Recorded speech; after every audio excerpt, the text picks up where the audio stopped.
Okay mga kababayan, Krisulo po at welcome back po ulit dito sa ating YouTube channel. Okay, ito mga kababayan, mga kanaris, umiinit ho Umiinit ho ang usapin ho dyan sa West Philippine Sea. Pati na ho dyan sa Kalayaan Group of Island. Umiinit ho ang usapin ho dyan sa West Philippine Sea dahil ho dito kay Senador Marcoleta na kung saan ay nakaraang taon nakikipagtalo ho kay Commodore J. Tariela ng Philippine Coast Guard na ito raw West Philippine Sea ay katang-isip lamang.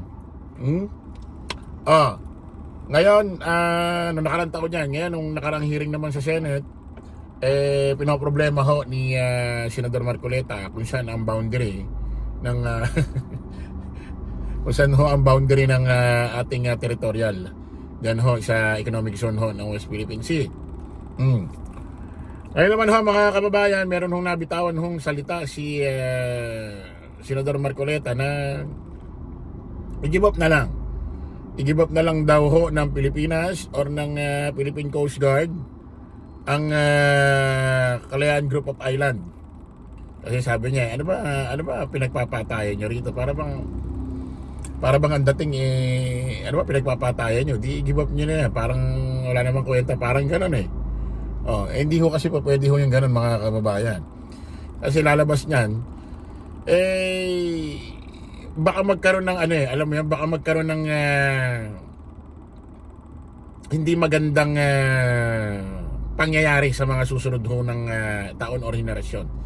Kasi pag giniba po natin yan, ang mangyayari, parang lalabas sa China pang hinaan ho tayo ng loob. Baka mangyari yan manakop na ho sila ng manakop dito. At lagi na lang maging prinsipyo baka maipagpatayan tayo dyan, baka girahin tayo, i-give up nyo na lang ulit yan. Kapag meron na naman sinakop, i-give up nyo na lang ulit yan. Nagtataka naman ho kay Senador Marcoleta kasi ayon sa kanya, hindi raw ho sakop ng Kalayaan Group of Island ang hindi raw natin sakop ho yan ng ating economic zone. Bakit problema mo yan? Bakit di mo problemahin yung sinakop ng China doon sa ating West Philippine Sea, Scarborough Shoal, na kung saan nagtayo sila ng struktura from 2016 panahon ni Digong hanggang 2022. Di ba? At bakit parang hindi mo yata binabatikos ang China about yata doon? Talagang batikos. Bakit parang wala kayong ginagawa? Okay, ito mga kababayan, ito hong si Philippine Coast Guard na si J. Tariela iniimbitahan, hinahamon ho ang mag-ama or itong si Senador Marcoleta na magpunta doon. Pakinggan muna natin to mga kababayan. Inimbitahan ni PCG spokesperson for the West Philippine Sea, Commodore J. Tariela, si Senador Rodante Marcoleta na sumama sa Maritime Domain Awareness Flight sa Kalayaan Island Group. Sa isang post sa X, sinabi ni Tariela na bigyan ng chance ang Senador. Sure naman daw kasi siyang patriotic o makabayan si Marcoleta na kayang manindigan sa karapatan ng Pilipinas sa West Philippine Sea. Dagdag pa ni Tariela, hindi na kailangan pang mag-alala ng Senador dahil kaya niyang asikasuhin ang Maritime Domain Awareness Flight.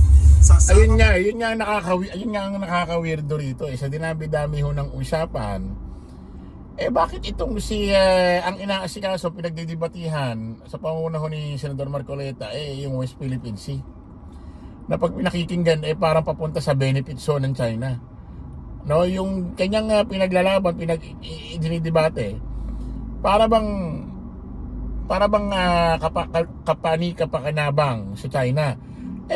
Sabi niya hindi raw siya pro-China, hindi niya raw pinagtatanggol ang China. Ba't din niya batikusin? Diba? Wala naman ginagawang pagbabatikos dyan, lalo na nung sinakop ng China ang West Philippine Sea sa ating economic zone from 2016 to 2022. Ba't di nyo banatan? Ba't di nyo tirahin? Parang may something na hindi maintindihan Tamang pangaraw siya.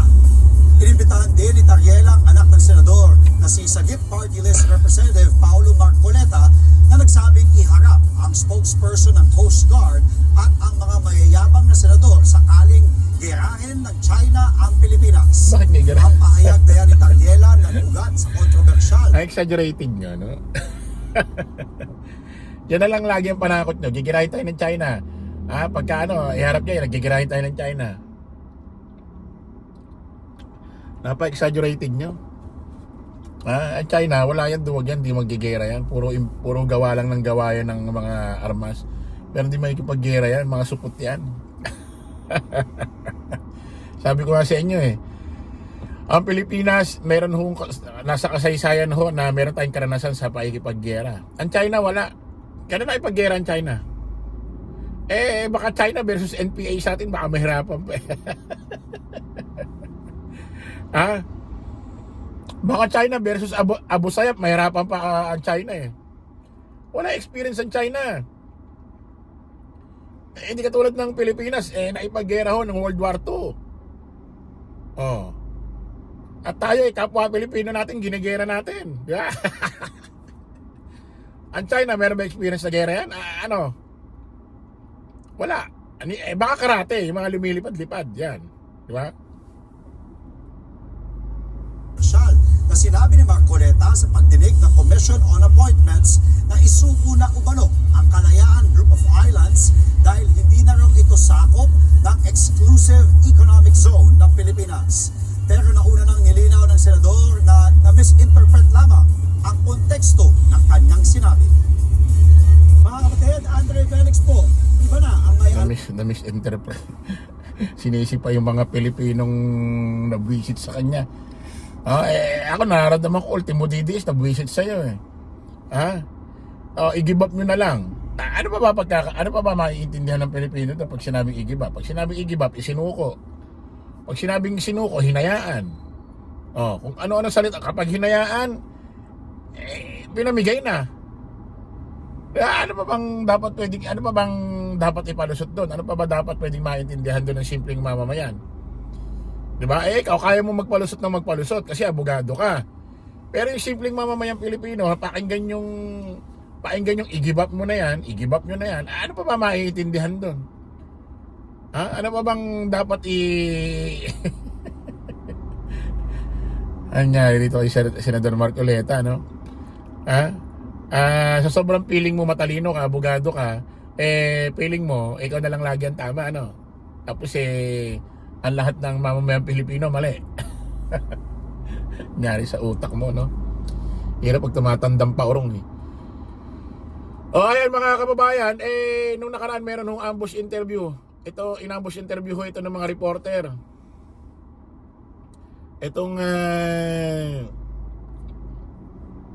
si Senador Marcoleta nung lumabas ho diyan sa Senado, na-ambush interview ito na tinanong ng mga reporter. Ano masasabi niyo, Senador Marcoleta? Inahamon, niimbitan, inaaya kayo ni Commodore J. Tariela doon na bumisita doon sa sa Kalayaan Group of Island. Para ewan ko, baka turuan ka mangisda. Pakinggan natin ito mga kababayan. Saan na ba? Nauna na tuloy. Ito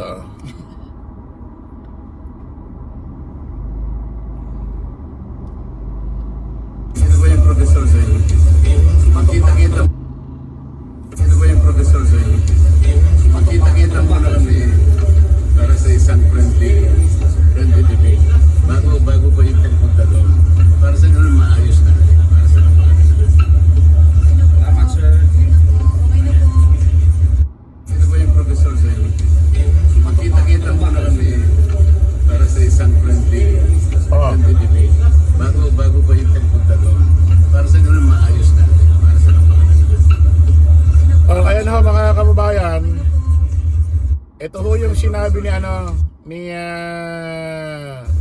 makita-kita mo na kami ni Senador Marcoleta nung tinanong ho siya kung ano masasabi na imbitahan siya sa Kalayaan Group of Island ni J. Tariela. Ang binalik niya lang, bago daw siya bumisita doon, magkaroon muna raw ng friendly debate. Kaya Justice Carpio, at isama niya itong si J. Tariela. Oh, yun ang inano niya, yun ang binalik niyang paghamon. Oh, ano ba pag-uusapan? Na kung mangyayari yung 2,000 ang bill sa bahay ng kuryente, libre na. Nagtataka ko bakit di na pag-usapan, ano? Bakit di na pag-aksayan mo ng panahon yung isinulong mo na ipinangako mo sa Pilipino na pag nanalo ka, 2,000 ang bill ng kuryente sa bawat pamilya, bahay, 2,000 ang konsumo pababa, libre na. Bakit di nang asikasuhin mo? Kasi nanalo ka na, ano? Ay, pumalagho mga kababayan, ha? Pumalagho si pumalagho si Justice Carpio. Nako, kailan kaya mangyayari ito? Breaking, Justice Carpio accept debate challenge from Senador Marcoleta. Tinanggap ho ni Justice Carpio. Yung hamon ho ni Senador Marcoleta. Tignan muna natin kung talagang papalag itong si Senador Marcoleta sa isang debate kay Justice Carpio at kay Tariela o rin nambablap lang ito. Tignan natin kung paano mapahiya ito. Grabe, no? Hindi ako makapaniwala, no, hindi ako makapaniwala na isang Pilipino sinasabi i-give up na lang yung Kalayaan Group of Island sa China. Okay mga kabayan, kita ulit tayo sa panibagong vlog. Maraming salamat. Bye bye po.